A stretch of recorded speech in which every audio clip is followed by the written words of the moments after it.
ಶ್ರೀ ಸಂಸ್ಥಾನ ಗೋಕರ್ಣ ಪಡ್ತಗಾಳಿ ಮಠದ ಸಾರ್ಧ ಪಂಚಶತಮಾನೋತ್ಸವ ಸಂಭ್ರಮಾಚರಣೆಯ ಅಂಗವಾಗಿ ಆಯೋಜಿಸಲಾಗಿದ್ದ ಭಜನ್ ಸಂಧ್ಯಾದಲ್ಲಿ ಬಿಹಾರದ ಬಿಜೆಪಿ ಶಾಸಕಿ ಹಾಗೂ ಗಾಯಕಿ ಮೈಥಿಲಿ ಠಾಕೂರ್ ಅವರ ಹಾಡುಗಾರಿಕೆ ನೆರೆದಿದ್ದ ಸಹಸ್ರಾರು ಭಕ್ತರು ಭಕ್ತಿಪರವಶರಾಗಿ ಮೈಮರೆತು ನರ್ತಿಸುವಂತೆ ಮಾಡಿತು.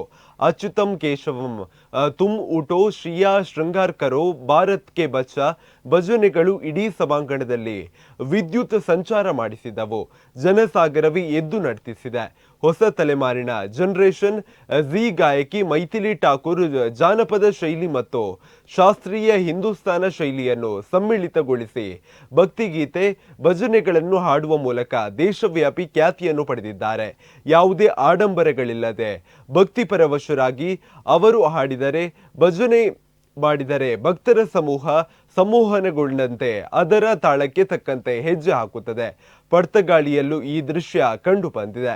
ಮರಾಠಿ ಮತ್ತು ಹಿಂದಿಯಲ್ಲಿ ಅವರು ಭಜನೆಗಳನ್ನು ಪ್ರಸ್ತುತಪಡಿಸಿದಾಗ ಕನ್ನಡದಲ್ಲಿಯೂ ಭಜನೆ ಕೀರ್ತನೆಗಳನ್ನು ಹೇಳುವಂತೆ ಒತ್ತಾಯ ಸಭೆಯಿಂದ ಬಂದಿದೆ.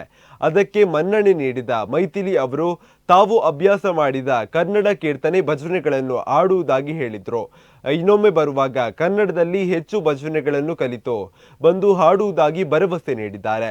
ಶ್ರೀರಾಮನನ್ನು ಶ್ರೀ ವಿಷ್ಣು ಕೃಷ್ಣನನ್ನು ಕೀರ್ತಿಸುವ ಕೀರ್ತನೆ ಭಜನೆಗಳು ಜನಮನಸೂರೆಗೊಂಡವು.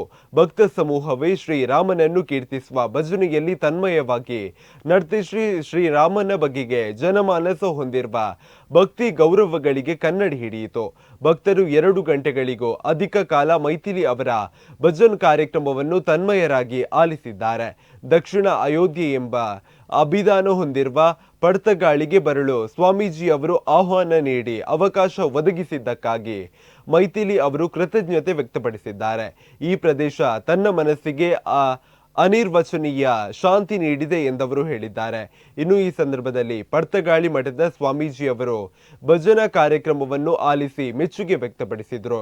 ಹ್ಯಾಂಗ್ಯೋ ಪ್ರದೀಪ ಪೈ, ಜಗದೀಶ್ ಪೈ, ಶ್ರೀನಿವಾಸ ಡೆಂಪೋ ಮತ್ತಿತರ ಗಣ್ಯರು ಮಠದ ಆಡಳಿತ ವರ್ಗದವರು ಉಪಸ್ಥಿತರಿದ್ದರು.